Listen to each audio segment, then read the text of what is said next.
Alright, so today I'm going to be talking about three movies that I missed throughout just the last couple of weeks. Elemental, No One Will Save You, and The Blackening. These are three movies that I really wanted to see when they first came out, but I didn't get a chance to, and all ones that I've either watched on Blu-ray or on streaming. So let's talk about Elemental first, since that's kind of the biggest movie out of the three. Elemental is the new Pixar movie that dropped back in June, I think, and just came to Disney Plus earlier this month. Um, this is a movie that a lot of people like. So over the last, well, since like 2019, whenever Toy Story 4 came out, Pixar has been incredibly contentious amongst everyone. A lot of people really don't like the direction that they're taking the studio in. A lot of people, a lot of really shitty people are saying like, oh, they're too woke now. Yeah, that's bullcrap. But a lot of other people aren't saying it. They're just saying that they're making bad movies now. And as the years keep going and the further away we get from like Soul, I tend to agree. Like Lightyear, nothing special. Toy Story 4, all the way back in 2019, not great. Luca, not great. I did not love that movie. So yeah, their track record has not been fantastic. I did really like Turning Red from last year, and obviously Soul from 2020 is one of my favorite animated movies of like the past decade. So there's that. But yeah, they have not been hitting their mark recently, and it seemed like Elemental was just going to be another one of those movies that was just fine. It was okay, or it was really mediocre. Why did Pixar make that? Seems like they're running out of ideas. So, yeah, I went into it with pretty low expectations, but honestly, I was a little bit shocked. I liked it a little bit more than I thought it would. It's not great. Elemental has a lot of problems. The first hour or so is completely worthless. It feels like a short that they would play at the start of a regular Pixar movie, just stretched out to its max capacity. And the original idea here isn't even something really that new, and is something that Pixar has kind of explored over and over and over again, just, with a different coat of paint. So this movie felt super familiar and not in a good way. It just felt very bland and very just nothing really. It was just an animated movie. It felt like an AI generated Pixar movie. So it just was so stockholder and so mediocre. The animation looked beautiful, but that was it. But then the last half of the second act and the third act really shocked me with how much emotion that they pulled from this relationship and how kind of real it felt. This movie made me very emotional in a way I did not think it would, and hit kind of close to home. So the last 40 minutes of this movie are shocking with how good they are. It's really well told storytelling. The voice acting is really great. It's very subtle. I don't know. I really like the back half of this movie, but everything else is not great. So I'm very conflicted on Elemental, but for now I'm going to leave it at a B minus. Should leave it at that.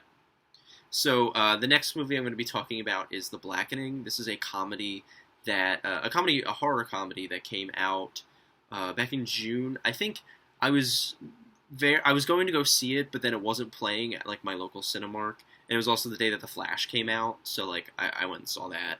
But I bought this on Blu-ray last weekend, I think it was. Yeah, it was last weekend, and I watched it this week.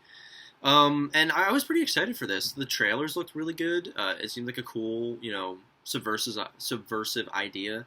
So I went ahead and checked it out, and yeah, I was right. This is kind of exactly what I thought it was going to be. It was very funny. I was consistently laughing throughout most of the movie. The slasher movie scares were there. This movie wasn't really scary at all, but it was tense. and you really could not predict what was going to happen next. So that was fun. This is just like a genuinely well-made thriller that also is comedic, and I think that's like the best way to approach this kind of genre.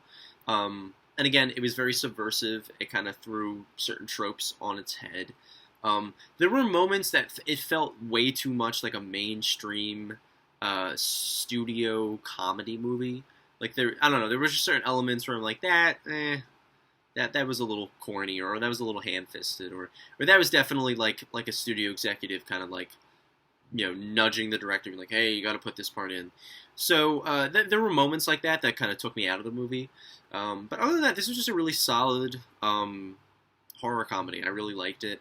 It has a really likable cast. The environment that they're in is pretty cool. Again, it's very funny. It's kind of tenseful. It's like the perfect party movie to put on if, like, it's around Halloween time and stuff. So it's a good time. Not going to be one of my favorites of the year, but still, it was pretty good. So I'm going to give The Blackening a B. And the last movie I'm going to be talking about today is No One Will Save You. This is the most recent film, I think, of the three. It is a Brian Duffield movie, which, if you don't know him, he wrote Love and Monsters and the Insurgent movies, I think. So him and Caitlin Dever, who is the main star of this movie, and it's like an alien movie. It's also a Hulu original. So I went into it with no expectations. I think I just went into it being like, okay, this is a new movie. I'm just gonna watch it. I'm gonna see how it goes. And I was really pleasantly surprised by this. I really, really liked No One Will Save You. This is, the kind of movie that Hulu and Amazon and HBO Max and Netflix and Disney Plus and all the other streaming services should be looking to put on their streaming service. It is the kind of movie that would bomb at in the theater, but will pick up a lot of steam on a streaming service, because it is the kind of movie where its budget on a big screen would kind of, poke holes in it. But if you're watching it on a computer or on your TV or at home, I feel like you lower your expectations when it comes to that kind of thing. And this movie will get people talking. Like, it goes in places that I was not expecting it to go, in places that I don't necessarily really like. But it is very interesting and is very tenseful, and it is very gritty, if that makes sense. Like, this is a movie that, like, you're going to be, like, gripping your seat as you're watching. It is very tense and very heart-pumping right from the get-go. And the first little glimpse of the alien creatures that you see is horrifying. I don't love what they did with the rest of the design in this movie. I don't know. I'm not going to spoil anything. But, there's certain elements of these aliens that I'm like, okay. But then there's other elements that terrify me and scare the shit out of me. So it has that balance of we were a little uncreative here, but we made up for it here, if that makes any sense.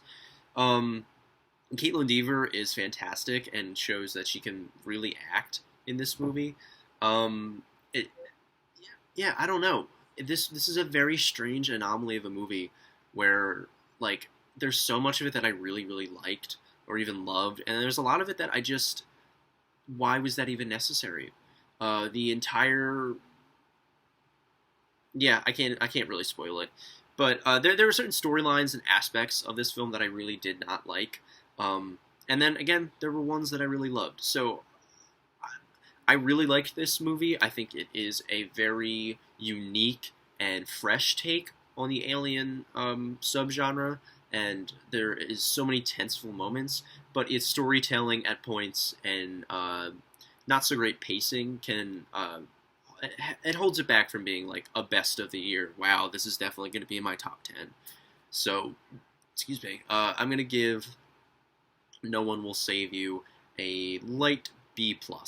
So, that's my list of movies I've missed throughout the past couple of weeks. Let me know what you guys thought of these movies in the comments. Let me know what movie you want to see me review next. Look forward to, like, Halloween reviews coming in October, all that good stuff. So, I'll see you guys in the next video.